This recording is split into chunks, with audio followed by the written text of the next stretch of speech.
Bom dia, investidor. Começando mais um Infomoney na Bolsa, seu giro diário de notícias com tudo o que você precisa saber para operar no mercado nessa quinta-feira, volta de feriado, dia 13 de outubro.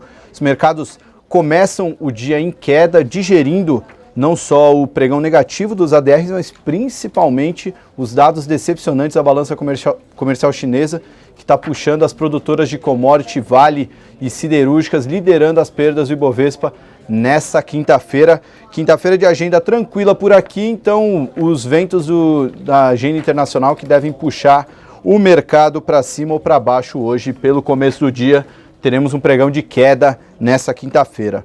Bom, antes de passar para as notícias, vamos dar uma olhada em como é que está o Ibovespa nesse momento. Ibovespa nesse momento caindo já 1%, voltando a 60.300 pontos. A gente já tinha caído na terça-feira. Estamos voltando para aquela banda lá dos 60.400, que era aquela região que o Ibovespa teimou em romper por muito tempo. Rompeu com força semana passada, ganhou 2 dias e voltou para cá. Para quem gosta de operar um pullback, que é quando a gente rompe uma resistência e volta para testar essa resistência e voltar a subir, é uma boa oportunidade para esperar novas compras. Mas nesse momento a gente está operando um pouquinho abaixo dessa resistência, então vale a pena um pouquinho de paciência, pode ser um bom ponto de entrada, ou então a gente já pode voltar de novo para aquela zona de congestão que a gente ficou por meses.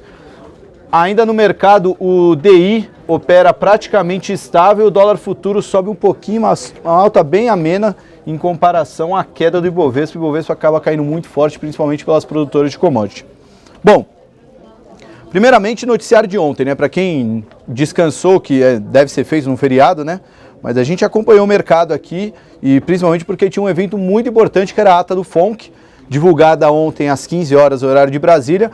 Ela reforçou a tese de alta de juros, mas segundo até uma análise do BNP Paribas, colocou uma pequena dúvida na cabeça do mercado, isso porque a alta de juros que já era esperada para dezembro pode vir em novembro, já que alguns indícios indicam que o Federal Reserve, o FONC, deixou de subir juros em setembro por um detalhe.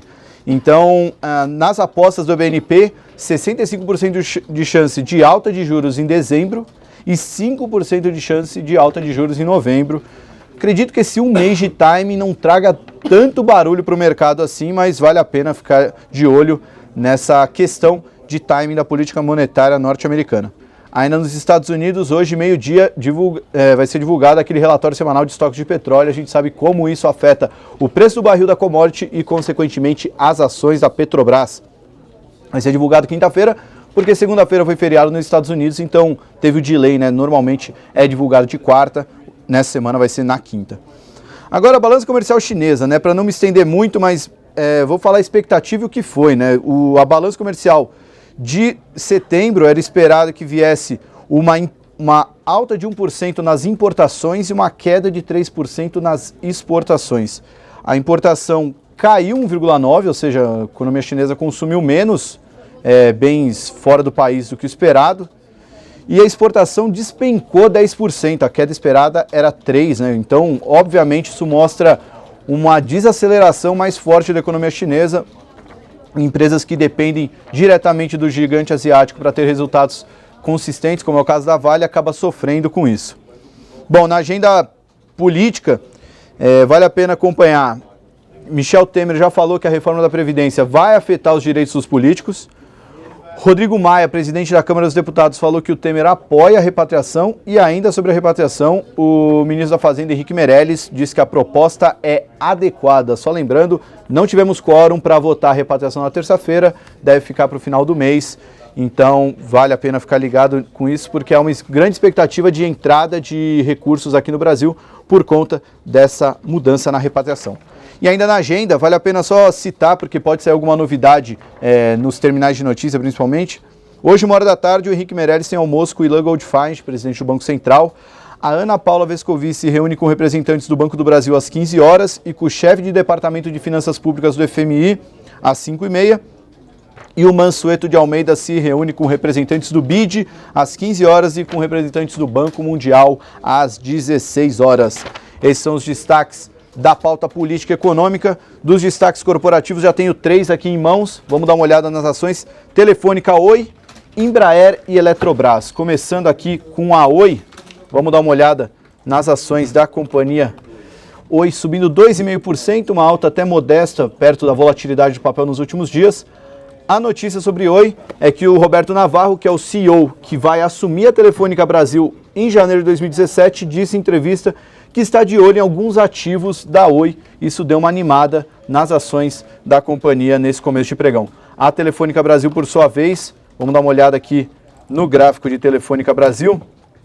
O papel se recupera mais um pouquinho, hoje subindo 1%, só lembrando, no pregão de segunda-feira, o papel caiu 7% após o anúncio inesperado da renúncia do CEO da empresa. Agora, nos dois últimos pregões, ele já acumula ganhos na faixa de 2%, ainda é bem pouco. Embraer, vamos dar uma olhada em Embraer. Papel, bom, primeiramente, o movimento ruim do mercado acaba ajudando com a alta do dólar. A empresa também falou que está em vias de fechar a negociação com a Justiça dos Estados Unidos sobre os esquemas de propina. E também a ação da empresa foi elevada para compra pelo Goldman Sachs.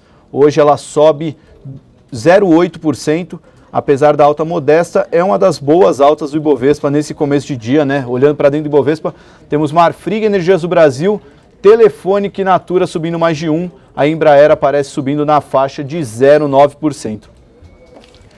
E também Eletrobras, vamos dar uma olhada em Eletrobras, a empresa está naquele processo de entrega de documentos, e hoje ela deve ter seus ADRs de volta à negociação na Bolsa de Nova York, mas hoje as ações da Petrobras operam com leve queda de 0,8%.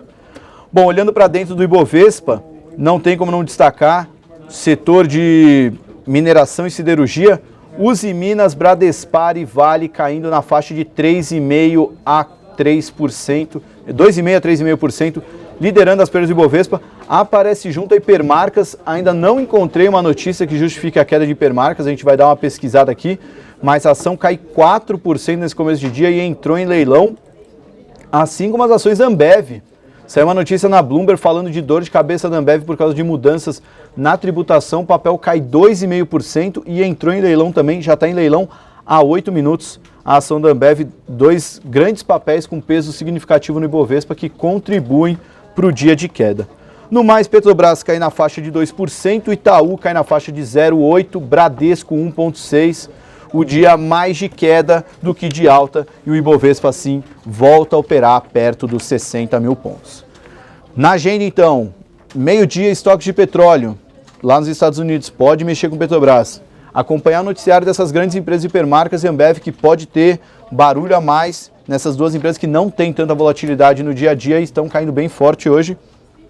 E para fechar a agenda, hoje à noite, por volta das 11 horas, deve repercutir no mercado amanhã, sai o CPI da China, né, os dados de preço, índice de preço de consumidor e produtor na economia chinesa. Isso pode afetar o mercado amanhã, sexta-feira. Bom, eu me despeço aqui, tenham todos um bom pregão, boa volta de feriado e a gente se vê amanhã com mais InfoMoney na Bolsa. Tchau!